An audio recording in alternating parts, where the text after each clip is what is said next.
Vaughan, we've had Vaughan on a number of occasions on a number of issues. He's well informed. He's the principal of Papatoetoe High School, and I think he's been made the president now of the Secondary School Principals Association of New Zealand. And I just want to check that's right. Vaughan, congratulations in order. Have you been promoted from vice president to president?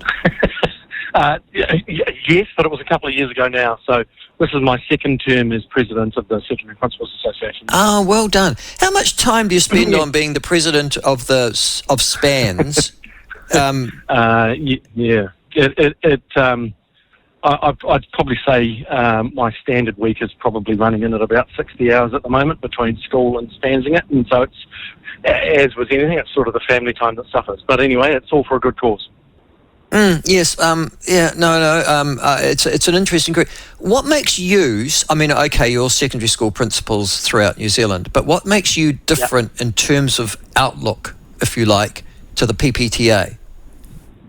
PPTA is a union, and so it's there regarding terms and conditions, and so genuine union in the sense of it's there for its members and their pay and conditions from an employee perspective.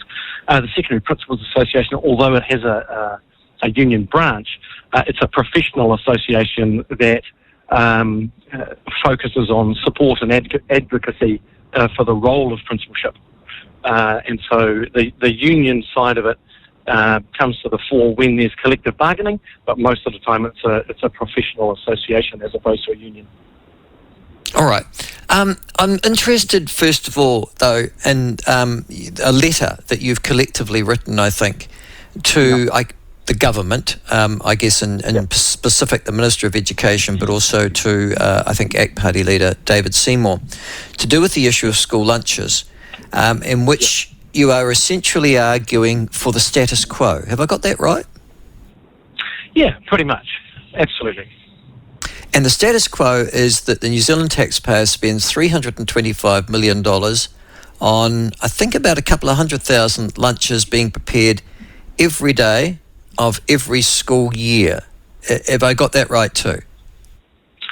Yeah, pretty much. There's some flexibility within schools to say, hey, we're closed today, so or we've got this particular event happening, so we don't need lunches today, or downsize because our year 11s, 12s and 13s are on exam leave. But there's some flex around that. But essentially it's $7 a day per kid or thereabouts that is attending. That is in one of the schools that has an equity index that qualifies that school for the school lunch program. Now, when we've discussed this issue before, in fact, we were talking to Boyd Swinburne about it. I guess you'll be aware of Boyd from the Auckland Medical School. Was what are they called? Health Coalition Aotearoa. I was saying to Vaughan, I cannot believe that there are 200,000 secondary school students, or primary school students for that matter, it's obviously combined, who go to school hungry every day. And he said, well, you're right, but we still need to provide school lunches for them.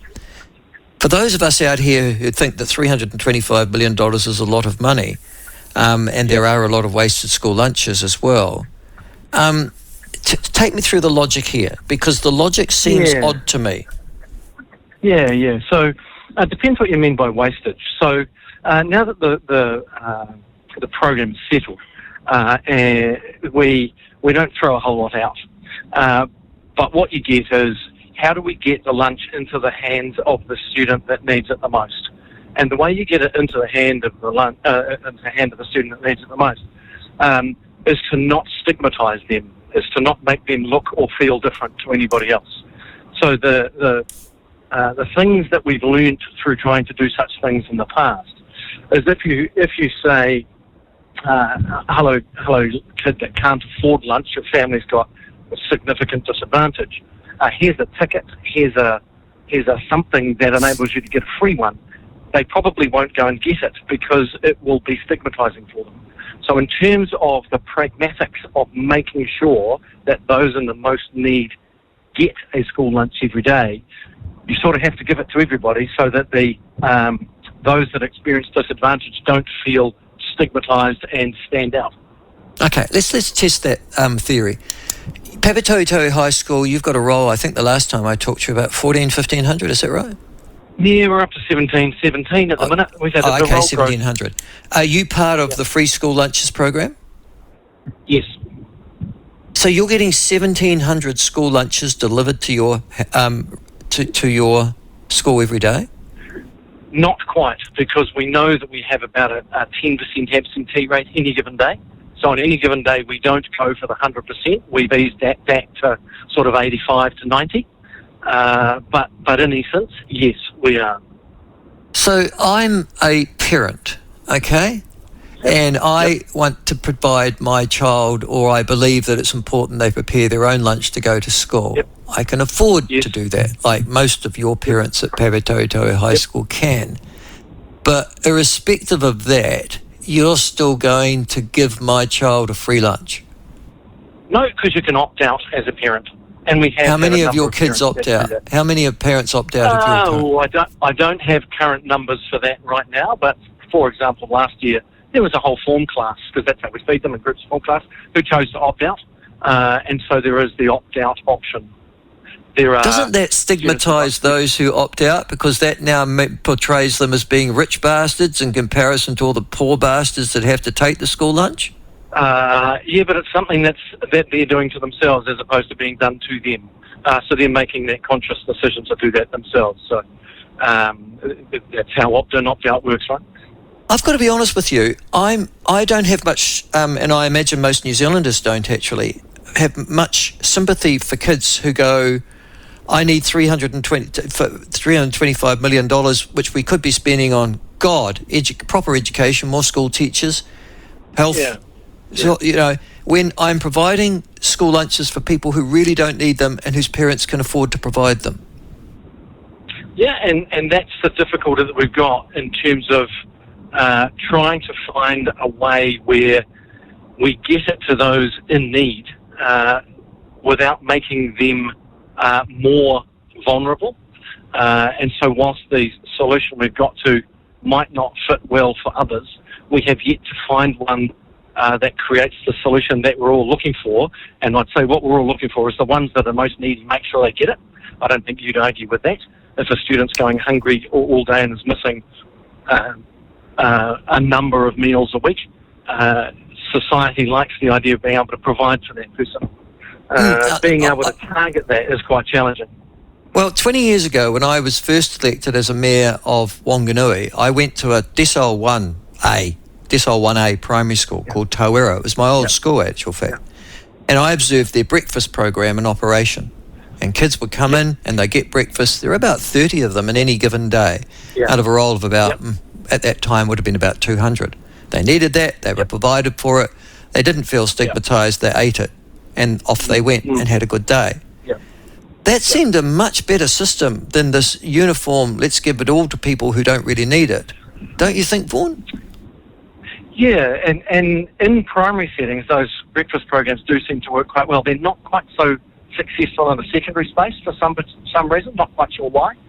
And again, we too had the Kickstart breakfast program at our place, and we're getting 4 or 5 kids a day, and we know that our need is more significant than that. And so, whilst on one hand, that's a good argument that you make, for some reason it doesn't seem to stick. And so just trying to find the right balance is probably what we're after. And trying to provide tickets, vouchers, tokens. We know that isn't particularly effective in other jurisdictions like the US. And so we want to be learning from best practice around the planet. And at the moment, in the absence of anything more accurate and less damaging, I don't know what a better solution would be. Well, it would be feed the hungry and don't feed the non-hungry, I would have thought. We're not a rich country, Vaughan. Although the hungry don't come and get fed if they're going to be identified. Yeah, you don't proudly go to a food bank, right? You covertly go to a food bank, generally. And so it's that covert versus overt balance that we've got to try and find in a school setting. Yeah. I've got to be honest with you. I have teenage children, as you're aware, Vaughan, 19, 17 and 15. I don't give a rat's ass if they're stigmatised or they have to act normal, as far as if I say to them, sorry, you're embarrassed.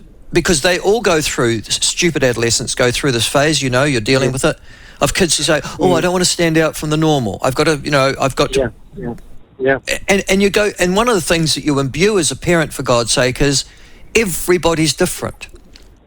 And I've been in a position, Vaughan, where I've said, no, you can't go on that school trip. I can't afford it. And my children have stayed away from a school trip while all their mates have gone off and gone camping because I can't afford the $300. Now, parents make those decisions all the time, and they recall growing up, and it's about, we're not rich. We can't afford that. We have to, look after ourselves, husband our resources, work a bit hard it may be, but that's just the way it is. Aren't you protecting kids from the reality of life that actually I don't come from a rich background? I am going to have to be treated a little bit differently. Things that I thought, might be provided aren't going to be provided. That's just life. Yeah, there's a bit of that, and I too don't come from a wealthy background either, and my parents and siblings have sort of worked hard for what we now have, and there's a degree of that I totally agree with you on. But when you get to extraordinary disadvantage, the choices that people make, because you still had a degree of choice, you had with that $320 for the trip, whilst you chose not to do that. You didn't have to choose whether to buy food or have a heater on.